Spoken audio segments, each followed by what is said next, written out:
টিভি9 বাংলা নক্ষত্র সম্মান 2026 বাংলার বিশিষ্টদের অবদানের স্বীকৃতি। নক্ষত্র সম্মানের ঝলমলে মঞ্চে চাঁদের হাট, শিল্প সাহিত্য থেকে ক্রীড়া বিনোদন সমাজে সব ক্ষেত্রে নক্ষত্রদের স্যালুট।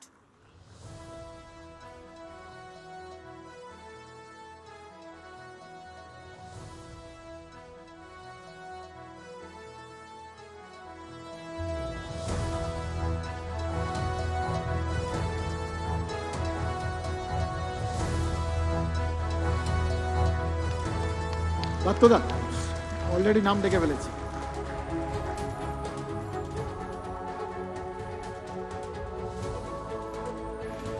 দেখুন, এত ছোটবেলা লতা মঙ্গেশকরের গান শুনেছি, এখনো সব মনে আছে।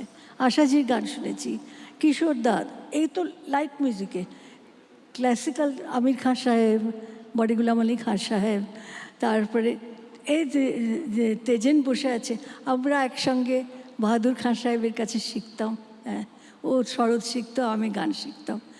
তারপরে কি বলবো, কোনো ওস্তাদ এলে একটু চাই চলো, ভালো বন্দিশ যদি পেয়ে যাই, হ্যাঁ, এই আশাতে আমি ছুটে ছুটে যেতাম। আমি সাগিরুদ্দিন খান সাহেবের কাছে শিখতাম। আর বাঙালি আরেকজন ছিলেন সুশীল বন্দ্যোপাধ্যায়, খুব ভালো তো শেখাতেন। গান শেখাতে আমার কোনো দিন কোনো ক্লান্তি ছিল না। হ্যাঁ, গান গাইতে যাব সেটা আলাদা ব্যাপার, কিন্তু শিক্ষার ব্যাপারে যদি কোথাও কেউ খবর দেয় উনি দারুণ বন্দিশ এনেছেন, দারুণ দারুণ কিছু ব্যাপার, ছুটে চলে যেতাম।